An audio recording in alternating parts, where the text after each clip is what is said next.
Near the end of a motorcade welcomed by warm crowds in Dallas, Texas, the presidential limousine carrying President Kennedy, Governor John Connally, and their wives entered Dealey Plaza, the last point on their drive through downtown Dallas.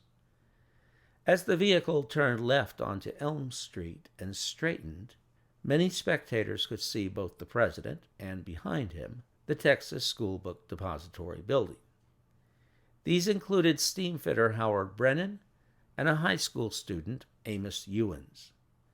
From the book depository building itself, up on the 5th floor, Harold Norman was looking down at the motorcade and the crowd. Norman was looking down at the president from the north side of Elm, and Brennan and Ewens were watching him at ground level from the south side of Elm. Just as the presidential Lincoln straightened out at 12:30 p.m. Central Standard Time, a shot rang out. Most people did not recognize it as a shot. Many assumed that it was a motorcycle backfire, a firecracker, or a tire blowout. But these three witnesses were so close to the sound that they could more easily identify its location. All three looked up to where the shot seemed to come from. Brennan and Ewens looked up to the 6th floor window on the east side of the building. Brennan saw both a rifle and a white man of about 30 years of age aiming for a final third shot. By the time Brennan looked up and located the source, the man had fired a second shot.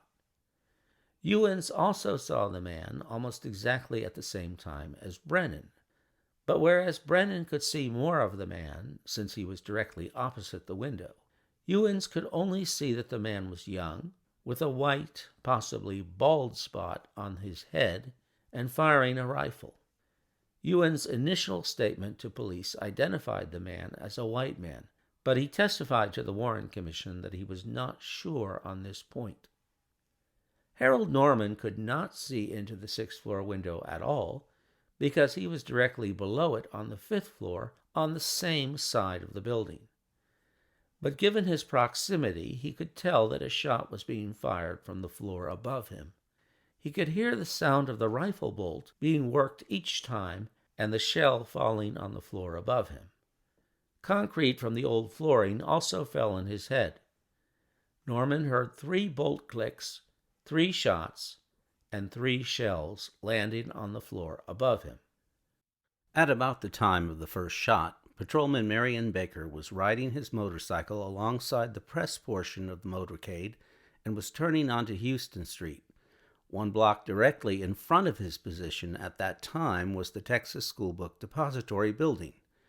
Baker heard the third shot when he was midway down the Houston block separating Elm and Main. He saw pigeons flying off the roof of the Texas School Book Depository and assumed that the shots had come from the top of the building.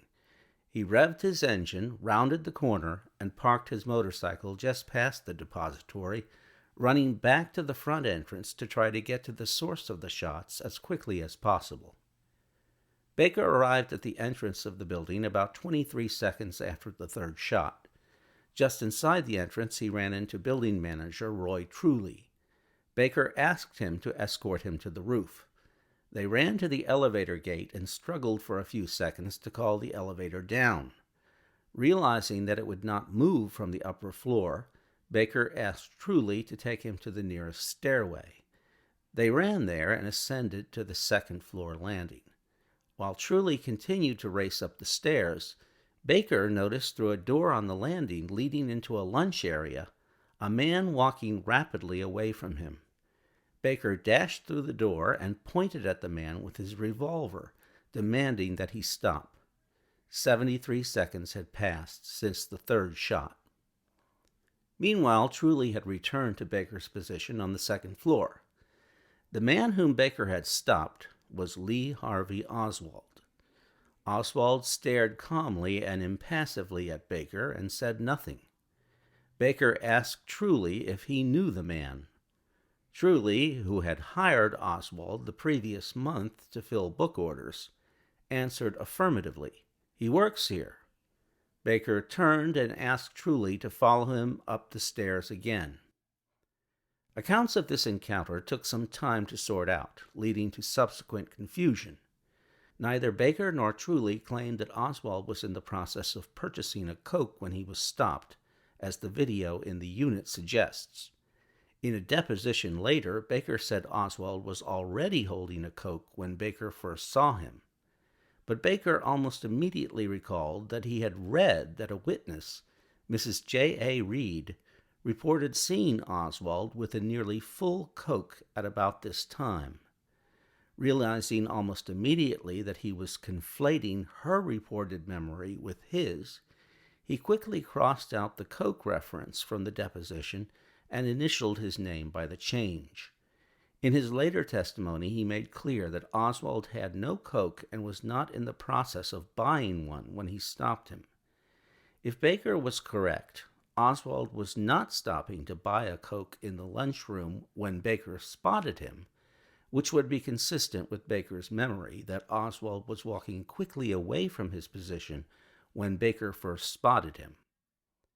After Baker and Truly turned and continued to ascend the steps, Oswald, now alone, must have decided to buy a Coke because moments later he was seen passing through the depository offices by Mrs. Reed with a nearly full bottle of Coke in his hand.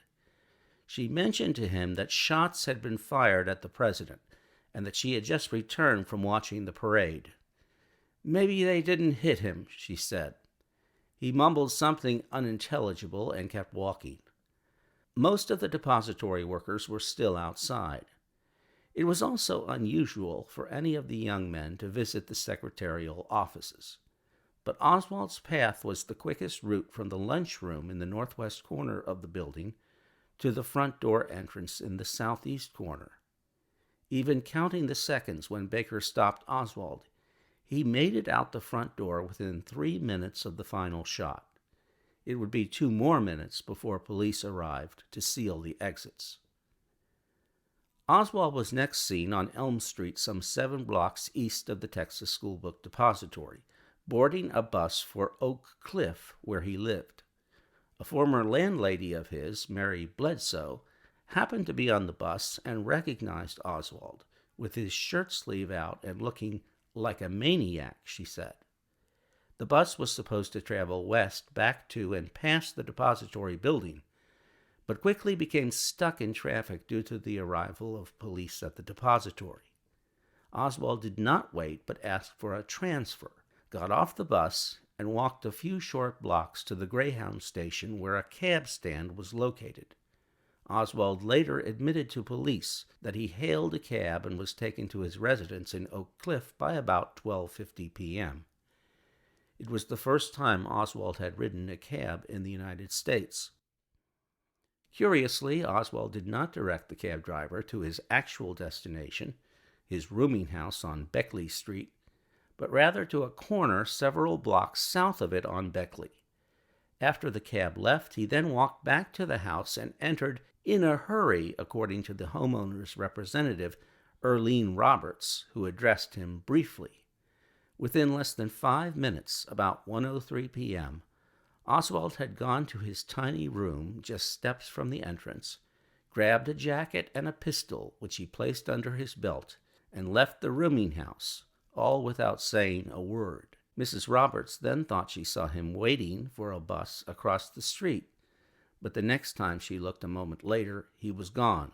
Oswald had time enough to walk the 7 blocks south to 10th Street in 7 to 10 minutes, where he was spotted next by Officer J.D. Tippett. Tippett was patrolling the area with the suspect description provided by Howard Brennan. Tippett decided to stop Oswald either because he matched the description or because he was acting suspiciously, or both. The time was between 1:10 p.m. and 1:13 p.m. Tippett initially exchanged words with Oswald through the passenger window from the sidewalk side of the car, but then exited the vehicle to question Oswald further. As Tippett rounded the front bumper to reach Oswald on the sidewalk, no less than 4 individuals saw Oswald pull out a gun and shoot Tippett 3 times. Horrified, these witnesses saw Oswald slowly round the rear of the car, walk to the front behind Tippit and fire a bullet into the officer's head to ensure that he was dead. Oswald then walked quickly west on 10th in the direction of downtown Oak Cliff, emptying his gun of his spent cartridges as two more witnesses got a good look at him from a close distance. One, Mrs. Helen Markham, who had witnessed the shooting and who identified him in a police lineup later that day, was only steps away as Oswald walked by, staring blankly at her. Other witnesses saw Oswald turn right on 10th and Patton toward Jefferson Avenue, leading to downtown Oak Cliff, just a few blocks west. He was next spotted downtown, hiding in an alcove of a shoe store by the salesman inside, Johnny Brewer. Brewer thought Oswald was trying to hide from the police cars screaming past. After some patrol cars raced by, traveling east, Brewer saw Oswald look around the corner of the alcove and continue west, walking toward and less than a block away from the Texas Theater. Brewer decided to follow him. He saw Oswald dash into the theater without paying when the attention of the ticket seller, Julia Postal, was diverted opposite the location where Oswald had been standing. Brewer notified Postal, who had just heard on the radio that police were looking for a suspect in Oak Cliff. Postal and Brewer agreed that she should call police and that he would monitor the theater's rear exit. By 1:45 p.m., police were converging on both the front and rear exits of the theater. Brewer met them in back and pointed Oswald's location in the theater out from behind the curtain as the house lights were turned on. Oswald made an attempt to exit surreptitiously out the front, but slunk back to his seat when he saw police entering the main auditorium from all sides. Moments later, Officer M.A. McDonald asked Oswald to stand and move to search him. He said that Oswald then shouted, "Well, it's all over now," then struck him in the face and drew his pistol, squeezing the trigger in McDonald's direction. McDonald interposed his hand between the trigger and the firing pin, and the gun did not go off. After a brief fight in which police gave as good as they got, Oswald was handcuffed and led from the theater. Consider the following list of facts and whether these were mere coincidences of an innocent nature or signs of consciousness of guilt. 1.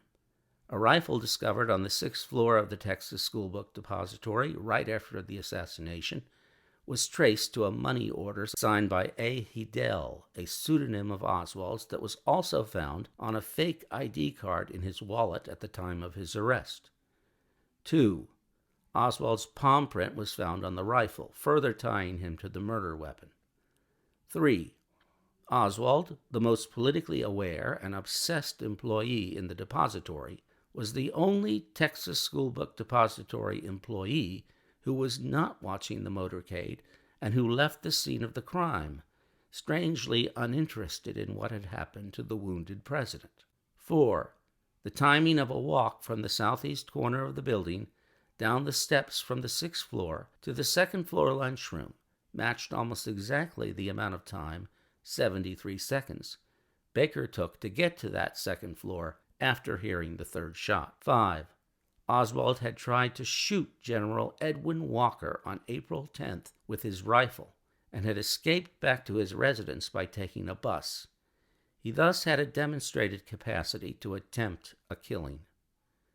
6th, as mentioned, Oswald had never ridden a cab before in the U.S. 7. He did not ask Baker why he was pointing a gun at him, did not pursue the matter of the crime of the century with Mrs. Reed, and did not say a word to the cab driver who asked him if he knew why there were so many police cars in the area.